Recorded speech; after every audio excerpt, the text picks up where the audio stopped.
오늘 하나님 말씀 사도행전 2장 41절부터 42절까지인데 다 같이 우리 일어나셔서 하나님 말씀 우리가 한 목소리로 천천히 우리가 합독하겠습니다. 사도행전 2장 41절 42절 시작. 그 말을 받은 사람들은 침례를 받음에 이 날에 신도의 수가 3,000이나 더하더라. 그들이 사도의 가르침을 받아 서로 교제하고 떡을 떼며 오로지 기도하기를 힘쓰니라. 아멘. 앉으시기 바랍니다. 여러분, 지난 3주에 걸쳐서 저희는 지금 앉으시기 바라요. 이제 지난 3주에 걸쳐서 우리 큰사랑교회가 지향하고 있는 4대 공동체 비전 중에서 첫 번째 비전이 신앙공동체. 우리는 신앙공동체를 위해서 이 교회가 세워졌다. 그 신앙공동체에 대해서 함께 나누었습니다.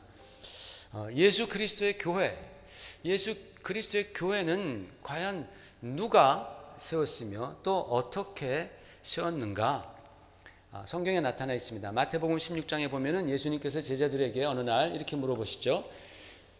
사람들이 나를 누구라고 하느냐 물어보신 다음에 대답이 많았습니다. 그 다음에 너희들은 나를 누구라고 하느냐라고 제자들에게 물어봤을 때에 베드로가 뭐라고 대답했습니까?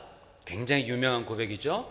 주는 그리스도시요 살아계신 하나님의 아들이십니다 라고 베드로가 그렇게 고백을 했어요. 그랬더니 예수님께서 아주 그냥 기쁨에 넘치셔가지고 이렇게 대답하십니다. 17절 18절 말씀 시작. 예수께서 대답하여 이르시되 바요나 시몬아 내가 복이 있도다. 이를 내게 알게 하니는 혈육이 아니요 하늘에 계신 내 아버지시니라. 또 내가 네게 이르노니 너는 베드로라. 내가 이 반석 위에 내 교회를 세우리니 음부의 권세가 이기지 못하리라. 이렇게 말씀하셨습니다. 예수님께서 말씀하신 걸 잘 보세요. 교회를 세우는데 누가 세우겠다 그랬습니까? 내가 그랬죠. 내가. 예수님이 내가 누구 교회를 세워요? 내 교회를 세우는데 어디다 세웁니까? 이 반석 위에. 이 반석 위에 거대한 록 반석 위에 세우는데 이 반석이 뭐냐?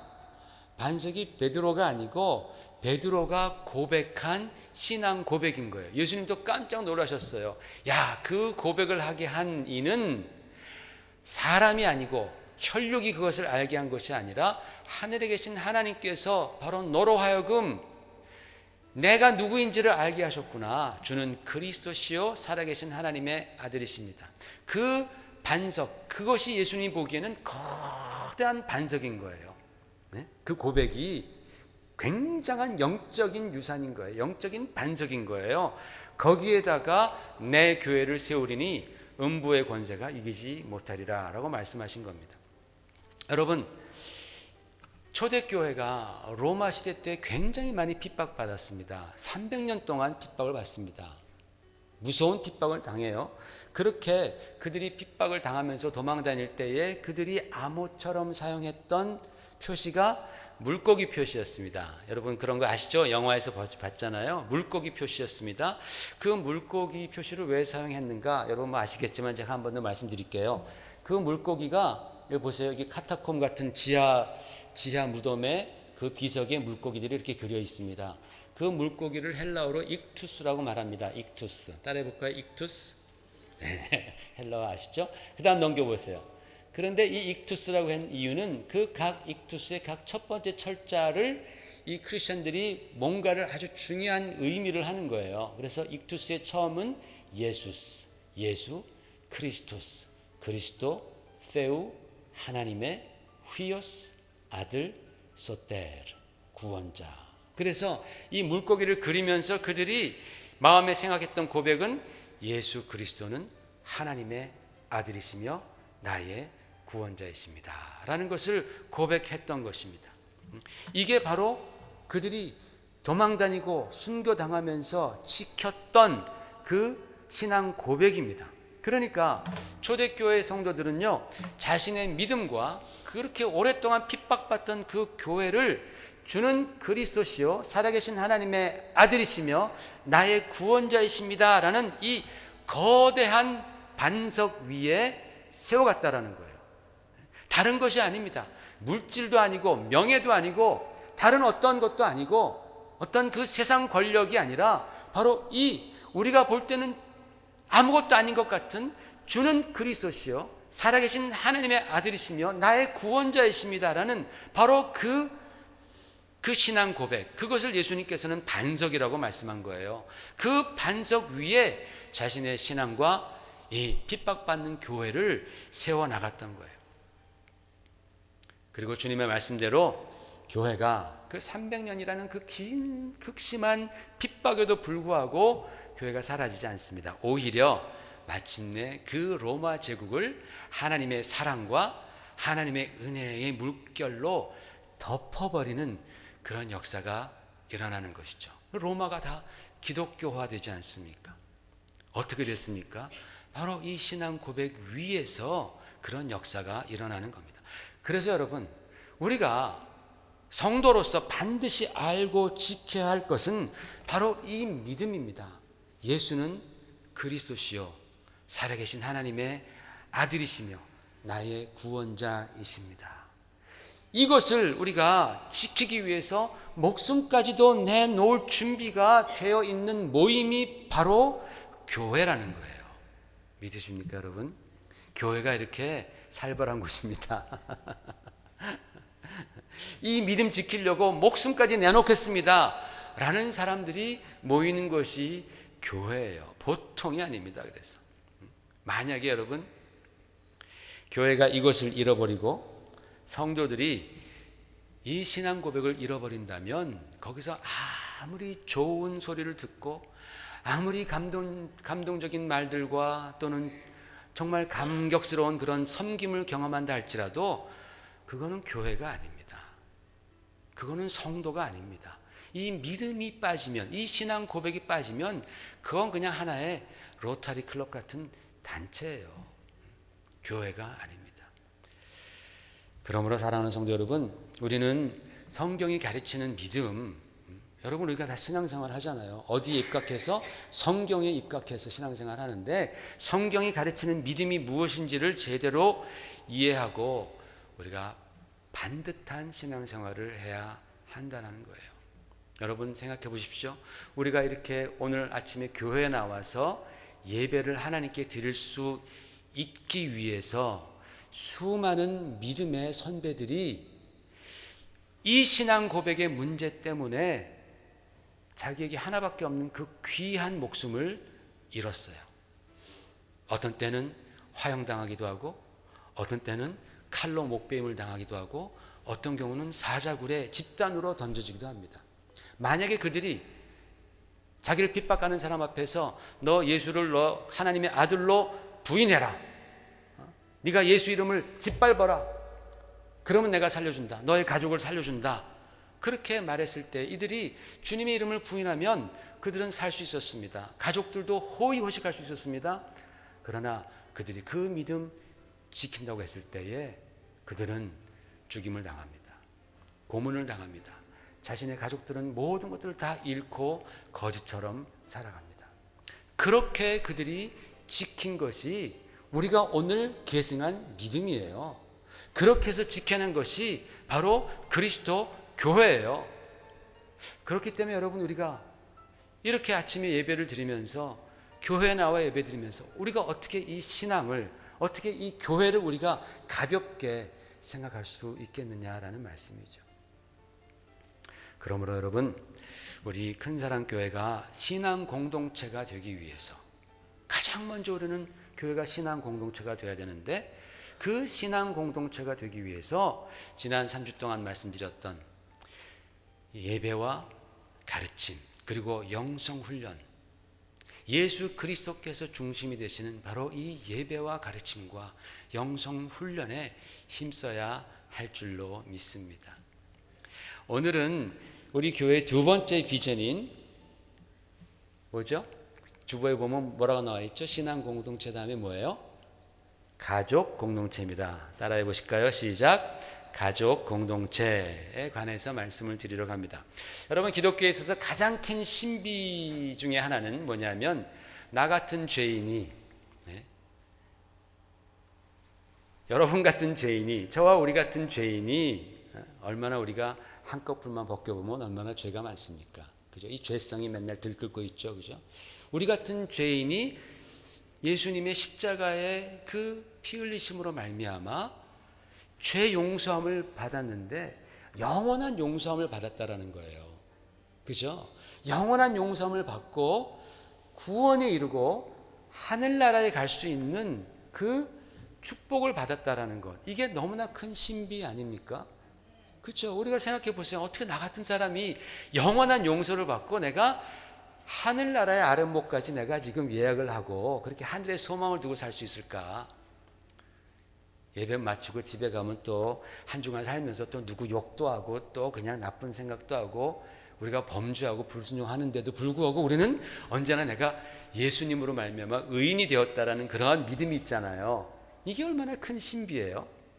굉장히 큰 신비입니다. 죄인이 영원한 용서받고 영원한 의를 힘입고 우리가 구원 얻었다라는 것, 천국에 간다는 것, 굉장한 신비입니다. 이게 바로 예수님의 은혜인데 이것이 바로 신앙 공동체의 핵심적인 메시지이죠.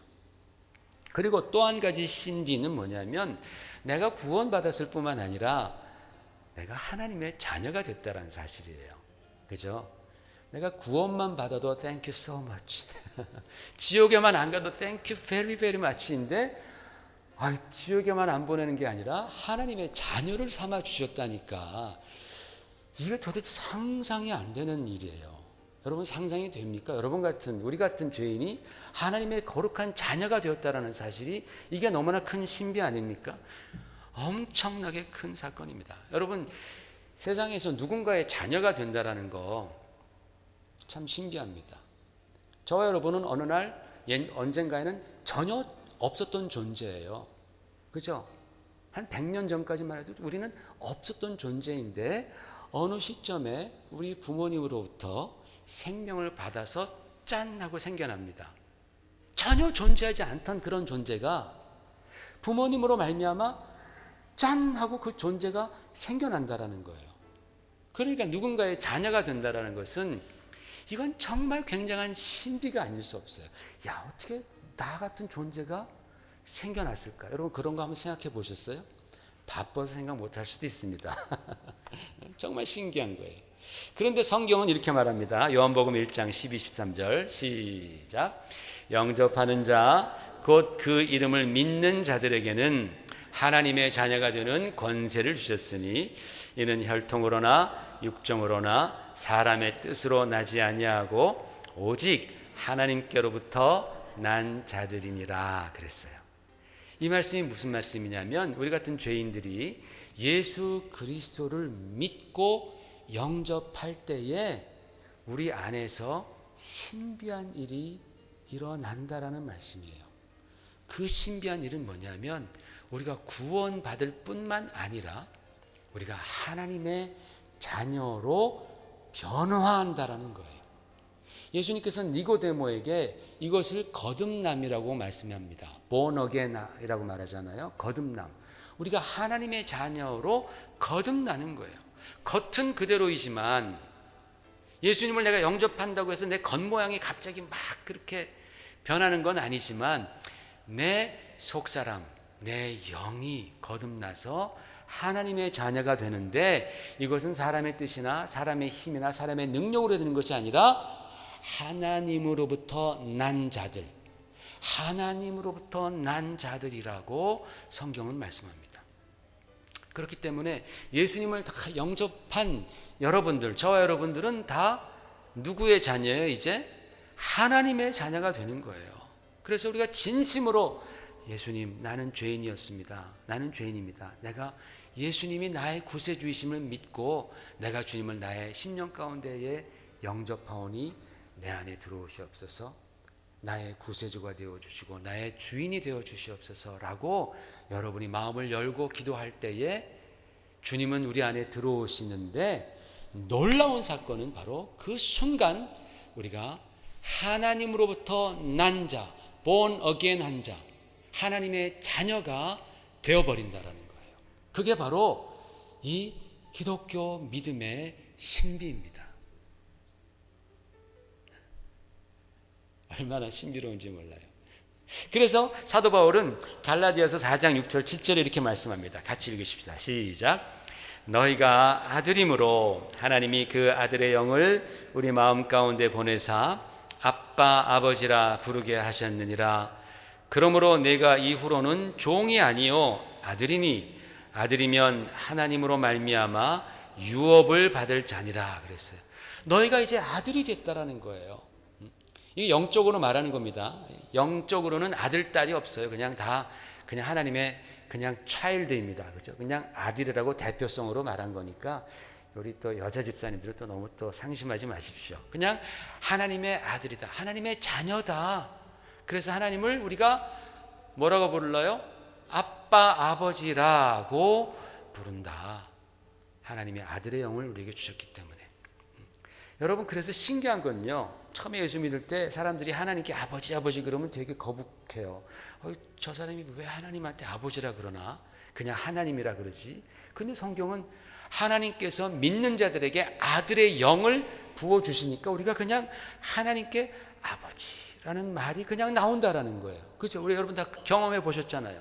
그죠? 정말 주님의 은혜로 구원받은 사람들은 하나님께 기도할 때에 나도 모르게 아버지라는 그 고백이 절로 나온다라는 거예요.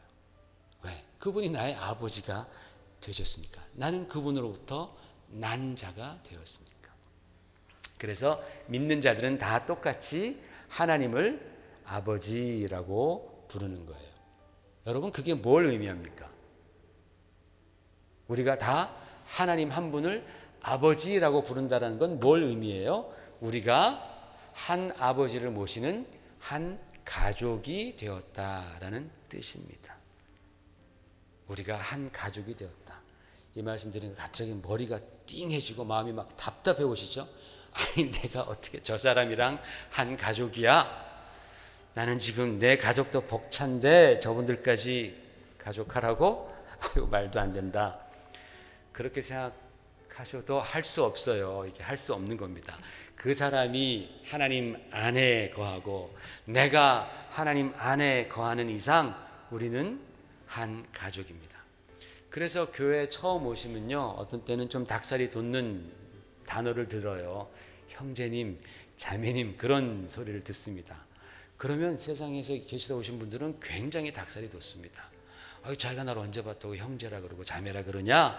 그렇게 말하는데 그게 그냥 하는 말이 아니라 우리가 정말로 그리스도 안에서 한 형제, 한 자매가 되었기 때문입니다. 그것이 바로 영적인 리얼리티, 영적인 실제예요, 실제. 한번 서로 좀 보십시오. 이분이 내 형제다, 자매다. 되게 무뚝뚝하게 보여도 이분이 내 형제, 자매다. 그리스도 안에서 형제, 자매다. 그렇기 때문에 여러분, 정말로 진실된 믿음으로 신앙 공동체를 이루는 교회는 반드시 가족 공동체가 되어야 하는 거예요. 무슨 말씀인지 이해가 가세요? 진짜 내가 믿음으로 신앙 공동체를 이루면 우리는 그 공동체는 반드시 가족 공동체까지 갑니다. 목사님, 나는 신앙 공동체는 좋은데 가족 공동체는 좀 안 할래요. 부담이 됩니다. 이럴 수 없다라는 거예요.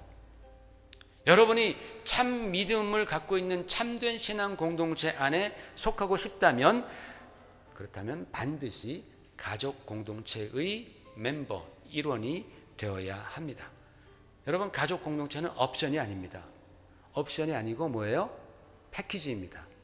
그래서 신앙 가족 공동체, 가족 공동체 같이 패키지로 오는 거지 옵션으로 내가 이건 취하고 저거는 버릴 수 있는 게 아니다라는 거예요. 여러분, 2000년 전에 성령께서 임하셔서 초대교회가 갑자기 생겨났습니다. 갑자기 성령이 임하시니까 마치 뻥 하고 초대교회가 생겨났습니다. 많은 사람들이 성전에 막 모여서 뭔가를 열심히 하기 시작했습니다. 그때 사진기가 있었더라면 카메라로 탁 찍었을 텐데 카메라가 없었어요. 그래서 기록으로 남겼습니다. 사도행전 2장 41절 2절. 오늘 우리가 읽은 본문 말씀입니다. 한 번 더 읽어보십시다. 시작. 그 말을 받은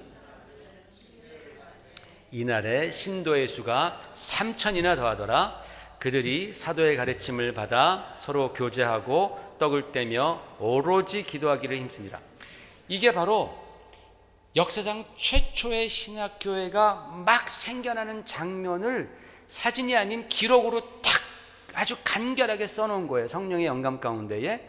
그런데 3,000명이 막 우르르 몰려들면서, 성전에 몰려들면서 그때 날마다 막 몰려들어서 뭔가를 했어요. 열심히 했습니다. 이 짧은 말씀 안에 교회가 교회되기 위해서 필요한 기본 요소들이 이 안에 들어가 있는 거예요. 마치 DNA에 그 정보가 들어가 있는 것처럼 여기에 교회가 교회되기 위한 그런 기본적인 요소가 이 안에 다 들어가 있어요. 가장 먼저 그들이 함께 모여서 힘썼던 것이 뭐냐면 사도의 가르침이라고 했습니다. 진리에 대한 가르침입니다. 예수 그리스도, 자기들이 십자가에 못 박아 죽인 그 예수 그리스도가 하나님의 아들이셨고, 그분이 죽음에서 부활하셨고 승천하셨고 다시 오셔서 심판할 심판주의라는 그 사실에 대해서 그들이 배우는 겁니다. 그리고 선포하는 거예요. 사람들이 구원받으니까 주님을 더 알고 싶어. 여러분, 그거 정상입니다. 여러분이 막 내가 요새 이상해, 막 성경을 더 보고 싶어, 또는 내가 막 기도를 더 하고 싶어, 막 찬양이 막 입에서 나와. 이상한가? 정상인 거예요. 구원받은 사람들은 정상적으로 더 주님을 알기를 원하고, 더 배우기를 원하고, 더 선포하기를 원하는 거예요. 그래서 그들이 날마다 모여서 사도들의 가르침을 받았다. 그런 다음에 무슨 단어가 나옵니까? 무슨 단어가 나와요? 제가 빨갛게 했죠? 교제라는 단어가 나옵니다. 교제. 이게 오늘 설교의 주제입니다. 교제는요, 헬라어로 코이노니아라고 말을 합니다. 코이노니아. 한번 따라해 보실까요? 코이노니아. 네, 이거 굉장히 중요한 단어입니다. 이 코이노니아가 교제라는 뜻인데, 성경에서 가장 먼저 이 교제, 코이노니아라는 단어가 나온 곳이 어디인가요? 바로 이 구절입니다. 그러니까 여러분, 코이노니아, 교제라는 단어는 100% 교회를 위한 단어입니다. 이해가 가시죠? 처음 나온 곳이 바로 이 구절인데, 이 구절은 교회가 탄생하는 바로 그 순간에 기록된 곳인데, 바로 교회를 위해서 교제라는 단어가 처음 등장하는 거예요. 그래서 사도 바울이 나중에 서신서를 많이 쓸 때에 이 코이노니아라는 단어를 매우 즐겼습니다. 많이 씁니다. 그래서 이 코이노니아라는 이 단어가 갖는 의미가 성경에서 보면은 교제, 사귐 또는 참여, 그리고 연보, 헌금이라는 단어도, contribution이라는 그런 의미가 이 코이노니아 안에 들어가 있습니다. 나중에 사도 요한도 요한 1서를 기록합니다. 요한 1서는 하나님은 사랑이시라라는 그 주제가 들어가 있는 책이잖아요. 그런데 거기서 하나님과 너희 사이에 사귐이 있고 할 때 그 사귐이 바로 코이노니아입니다. 여러 번 사도 요한은 코이노니아를 반복합니다. 그래서 제가 신약 성경에서 나온 그 코이노니아라는 단어를 다 쭉 살펴봤더니 대부분 가장 많이 쓰인 의미가 fellowship, 교제 또는 사귐이라는 단어입니다. 주로 fellowship이라는 의미로 사용이 됩니다. 여러분, 조금 전에 제가 이 코이노니아는 교회 용어라고 했습니다. 그게 무엇을 의미합니까? 코이노니아가 교회 용어다. 이게 무슨 의미입니까? 무슨 말이냐면, 교회에서 코이노니아, 펠로우십은 굉장히 중요하다, 안 중요하다? 중요하다라는 뜻입니다. 왜 그렇습니까, 여러분? 한번 생각해 보십시오. 교회를 구성하는 성도들, 아까 여러분 보셨지만 여러분과 전혀 관계없는 분들입니다. 교회에서 만나기 전에는 생판 한 번 얼굴도 보지 못했던 그런 사람들이 많아요. 나랑 성장 배경도 다르고, 나랑 어떤 생각도 많이 차이가 나고, 여러 가지 많은 것에서 같은 게 별로 없어요. 달라요. 남입니다. 그런 남들이 은혜 받고 모인 곳이 교회이기 때문에 교제가 없고 사귐이 없으면 교회는 절대로 가족 공동체가 될 수 없어요. 절대로 가족 공동체가 될 수 없습니다. 여러분, 우리가 이걸 잘 알아야 됩니다. 오늘 잘 이해하시길 바랍니다. 하나님 아버지께서 우리들에게 교회를 주신 이유는 단지 예배만 드리라고 주신 게 아니에요. 아시겠어요, 여러분? 단지 예배만 드려라 이게 아닙니다. 신앙 공동체는 그 방향은 하나님을 향하는 거예요. 우리 신앙 공동체의 방향은 하나님을 향하는 위함. 그래서 우리는 예배와 가르침을 통해서 하나님을 바라보는 거예요. 그런데 가족 공동체는 서로를 바라보는 거예요. 서로 형제 자매들을 서로 바라보는 거예요. 같은 하나님 아버지 아래서 서로를 바라보면서 하나가 되는 것. 그렇게 주님의 몸된 교회를 세워가는 것이 가족 공동체의 목표입니다. 그래서 여러분, 교제 역시 신앙생활입니다. 따라해 보십시다. 교제 역시 신앙생활이다. 진짜 중요한 거예요. 여러분, 현대 와서 많은 사람들이 큰 교회, 막 북적북적한 큰 교회를 다니는 이유 중에 하나가, 다른 이유가 좋은 이유가 많지만 안 좋은 이유 중에 하나가 뭐냐면 익명을 선호하기 때문에 남들이 자기를 아는 것을 되게 싫어합니다. 예배만 탁 드리고 빠져나가는 거죠. 누가 아이고 좀 붙잡으려면 그냥 무슨 자기를 겁박하는 사람이 부르는 그냥 주랭랑을 친단 말이죠. 예배 드리는 건 좋은데 교제하는 건 싫어합니다. 혹자들은 교제는 할 일 없는 사람들이나 하는 것이라고 그렇게 치부합니다. 아마 그런 사람들은 성도들과의 교제하면 자기 사생활이 침해된다라는 생각을 할 수도 있겠고, 아까운 시간을 그런데 빼앗긴다고 굉장히 교제를 우습게 보는 거죠. 자기는 마치 군계 일학처럼 자기는 굉장히 고고하고 다른 성도들은 굉장히 비루한 것처럼 그렇게 생각하면서 그들과 함께 섞이는 것을 굉장히 좀 안 좋은 것처럼 그렇게 여기는 교만한 사람들이 많습니다. 실질적으로 많아요. 그래서 예배 끝나고 목사님이나 교회 중직이나 아니면 다른 성도들이 한번 주중에 만나자라고 붙잡으면 그 다음 주부터는 안 나와. 다른 데 또 가는 거예요. 왜 그럴까요, 여러분? 왜냐하면 그들은 교회를 단지 예배만을 위한 곳으로 생각하기 때문에 그래요.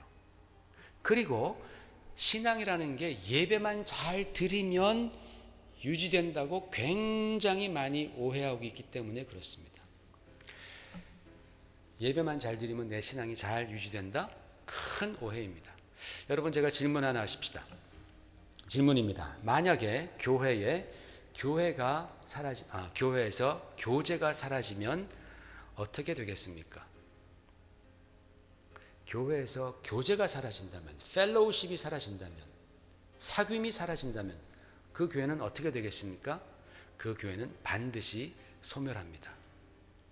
사라집니다. 여러분, 초대교회가 성령이 막 충만했습니다. 아까 보셨던 것처럼 몇천 명이 막 몰려오고 성령이 충만했습니다. 그런데 문제가 생겨요. 그 초대교회 안에 헬라파와 히브리파, 그 두 파벌이 생기는 거예요. 그러면서 갈등이 생깁니다. 그러다 보니까 교제가 깨지는 거예요. 코이노니아가 깨지는 거예요. 교회가 나뉘어지기 시작하는 거예요. 은혜가 사라지기 시작하는 거예요. 사도들이 부랴부랴 모여서 회의를 합니다.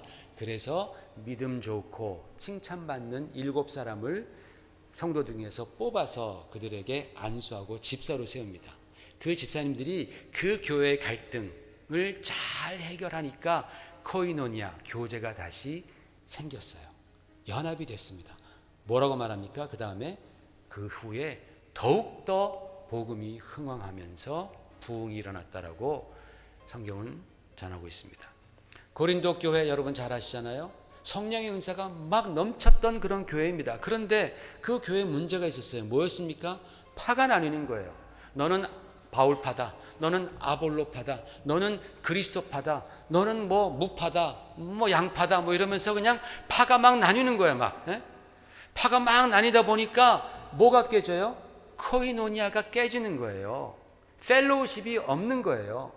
아니, 나는 바울 선생님부터 은혜 받았는데 바울은 사도도 아니다라고 저쪽 파에서 얘기하니까 너무나 상처나고 화가 나는 거예요. 그 사람 보기도 싫어, 꼴도 보기 싫어. 교회가 하나밖에 없는데, 고린도 교회, 지금 같으면 딴 교회 갈 수 있지만은 그때는 교회가 하나밖에 없어요. 그러니까는 너무나 화가 나고 힘든 거예요. 은혜가 안 되는 거예요. 성령의 역사는 있는데 파가 나뉘고 코이노니아가 깨지니까 교회가 깨지는 거예요. 여러분, 사도 바울이 그것 듣고서 그가 얼마나 눈물로 그들을 위해서 기도하면서 편지를 씁니까? 그게 고린도 전서, 고린도 후서 아니에요? 그만큼 코이노니아가 깨지는 것은 교회의 위협이란 말입니다. 여러분, 빌립보서가 기쁨의 서신이라 그러지만은 빌립보서를 가만히 보십시오. 사도 바울이 그 빌립보서를 왜 썼는지 나중에 보니까 그 교회 내에도 파가 있는 거예요. 여인 둘이 있는데 그 여인들이 아주 복음에 충실했던 여인들입니다. 아주 강건한 여인들이었습니다. 한 사람은 유오디아, 그리고 한 사람은 순두계라는 그런 여인이었는데 이 둘이서 삐걱거리는 거예요. 힘겨루기를 하는 거예요, 교회 내에서. 그래서 빌립보서를 쓰면서 4장 2절부터 바울이 이렇게 했습니다. 시작. 내가 유오디아를 권하고 순두계를 권하노니 주 안에서 같은 마음을 품으라. 또 참으로 나와 멍에를 같이 한 내게 구하노니 복음에 나와 함께 힘쓰던 저 여인들을 돕고 또한 글레멘드와 그 외에 나의 동역자들을 도우라. 그의 이름들이 생명책에 있느니라 라고 사도 바울이 마지막에 사실은 이 빌립보서를 쓴 이유를 살짝 건드리고 가는 거예요. 두 여인들에게 너희가 같은 마음을 품으라. 한 교회 내에서 너희가 왜 싸우느냐. 그리고 다른 사람들에게는 저 여인들을 좀 도와줘라. 그들이 처음에는 나와 함께 사역에 뜨겁게 동참했던 여인들인데 그들이 관계가 문제가 생기니까 코이노니아가 깨지는 거예요. 교제가 깨지는 거예요. 교회가 불안한 거예요. 사람들이 와서 그 정말 자기가 존경하고 따랐던 그 두 리더들이 서로 껄끄러우니까 몸든 바를 모르는 거예요. 여러분, 그런 경험 얼마나 많이 있습니까?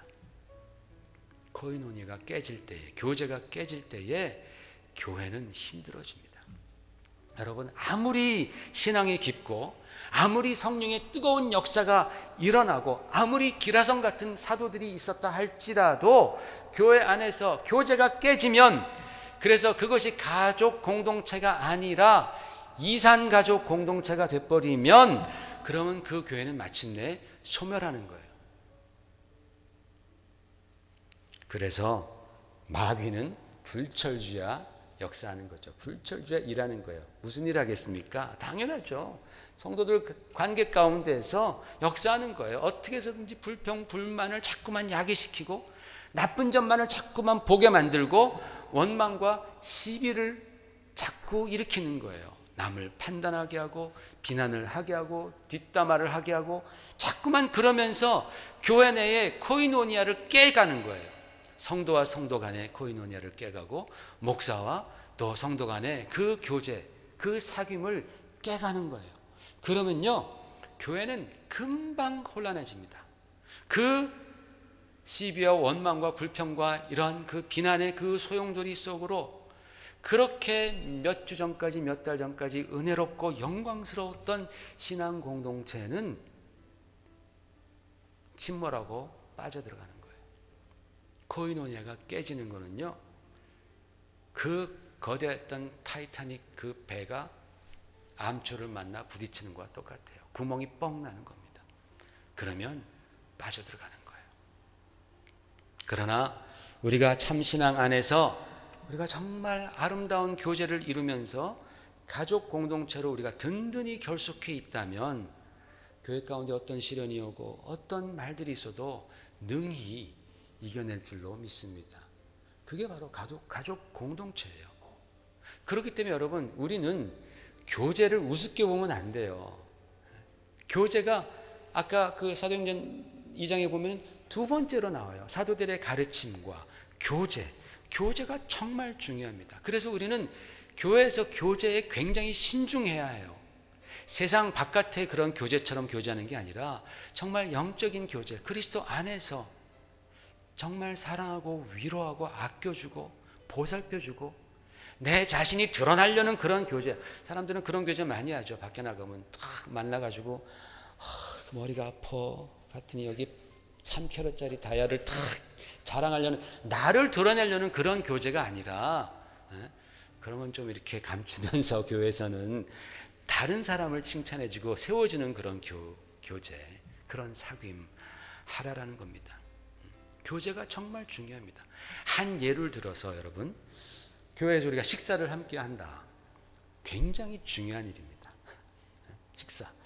그런데 대부분 교회들이 이 식사 문제로 말미암아서 여성교회가 많이 힘들어하고 말들이 있습니다. 충분히 이해합니다. 그것이 얼마나 힘들다라는 사실을 제가 모르는 바가 아닙니다. 힘들죠. 많이 힘듭니다. 그러나 여러분이 준비하는 그 식사 한 끼, 그것은 밥 한 끼 이상이라는 거예요. 밥 한 끼 이상입니다. 그냥 밥 한 끼라면 그냥 때려쳐도 되죠. 그것 때문에 우리가 서로 힘들어할 필요 없잖아요. 그런데 그것은 밥 한 끼 이상입니다. 이 식탁교제는 초대교회 때부터 있어왔던 신약교회의 전통과 같아요. 고린도서 읽어보세요. 너희가 함께 음식을 먹으러 모일 때 왜 너희가 그렇게 부주의하냐? 왜 그것 때문에 너희가 그렇게 서로 상처받냐? 다 때려쳐라. 이렇게 말하지 않잖아요. 식사 교제는 계속하고 너희가 태도를 좀 바꿔라. 나중에 오는 사람들을 위해서 너희가 좀 남겨놔라. 사도 바울이 그거 하지 말라라 그러지 않았습니다. 굉장히 식탁교회는 중요한 전통입니다. 우리도 여러분 싸웠다가 다시 화해할 때 우리 밥이랑 같이 먹어.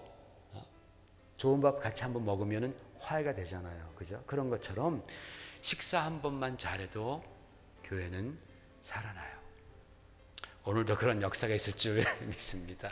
오늘도. 아멘. 여러분, 제대로 된 가정이라면 그 안에서 언제나 격려가 되는 말, 칭찬과 배려, 그리고 도움의 손길, 그런 것들이 풍성하겠죠. 그래서 바깥에서 힘들었다가도 집에 오면 위로가 되고 아내가 차려주는 그 따뜻한 밥, 그걸 먹으면서 남편들은 힘이 납니다. 왜? 거기에 아내의 사랑과 정성이 그리고 격려가 들어있기 때문에. 그렇죠. 그거 먹으면서 힘이 나는 거예요. 또 식탁에 둘러앉은 우리 자녀들과 얼마나 귀한 얘기들이 오갑니까? 그죠? 그게 바로 제대로 된 가정, 올바른 가정 아니겠습니까? 우리 교회가 바로 그런 가족 공동체입니다. 그런 가족 공동체가 되어야 합니다. 이걸 위해서 우리가 펠로우십을 하는 거예요. 교제를 하는 거예요. 여러분, 절대로 교제는 내가 참여해도 되고 안 해도 되는 그런 문제가 아니다. 교제는 바로 내 신앙을 지키는 방법이고 내 교회를 지키는 힘입니다. 그러므로 우리는 모두가 다 교제에 힘써야 할 줄로 믿습니다. 사도 바울은 이렇게 말합니다. 이 말씀만 보고서 말씀을 마치겠습니다. 에베소서 시작. 그러므로 주 안에서 갇힌 내가 너희를 권하노니 너희가 부르심을 받은 일에 합당하게 행하여 모든 겸손과 온유로 하고 오래 참음으로 사랑 가운데서 서로 용납하고 평안에 매는 줄로 성령이 하나 되게 하신 것을 힘써 지키라. 성령이 하나 되게 하신 것을 어떻게 지켜요? 힘써 지켜라. 여러분, 교제는 쉬운 게 아닙니다. 정말 그리스도 안에서의 영적인 교제는 힘들어요. 왜? 나를 내려놔야 돼요. 내가 섬겨야 돼요. 내가 먼저 다가서야 돼요. 그래서 교제는 사실은 힘들어요. 그래서 안 하려고 그러는 사람들이 많은 거예요. 그러나 교제는 힘써 행하면서 성령이 하나 되게 하신 것을 지키는 거예요. 그것이 곧 신앙이라는 거예요. 교제는 뭐예요? 교제는 신앙이다. 다시 한번, 교제는 뭐예요? 신앙이다. 교제는 신앙입니다. 기도하겠습니다. 하나님 아버지, 은혜를 감사합니다. 오늘 귀한 주님의 말씀을 통하여서 진정한 신앙 공동체는 바로 또한 가족 공동체라는 것을 배웠습니다. 그 가족 공동체를 이루기 위해서 우리는 교제에 힘써야 된다는 사실도 배웠습니다. 이것은 나의 선택이 아니라 하나님께서 우리에게 주신 명령이고 사명인 줄로 믿습니다. 우리 근사랑교회가 정말 영적인 교제 가운데에 가족 공동체를 이루어가는 그러한 은혜와 축복을 허락해 주시옵소서. 우리 교회 오는 분들마다 위로받고 기뻐하고 새 힘을 얻고 그리고 살맛이 나서 돌아가는 그러한 가족 공동체 되도록 주여 역사해 주옵소서. 우리가 섬길 때마다 정말 이것이 바로 주를 위한 것이요 주의 몸된 교회를 위한 것이요 또 내 신앙을 위한 것임을 우리가 깨닫고 교제에 더욱더 힘쓰며 코이노니아를 지켜가는 우리 될 수 있도록 하나님 축복해 주시옵소서. 예수님 이름 받들어 간절히 기도 올려옵나이다. 아멘.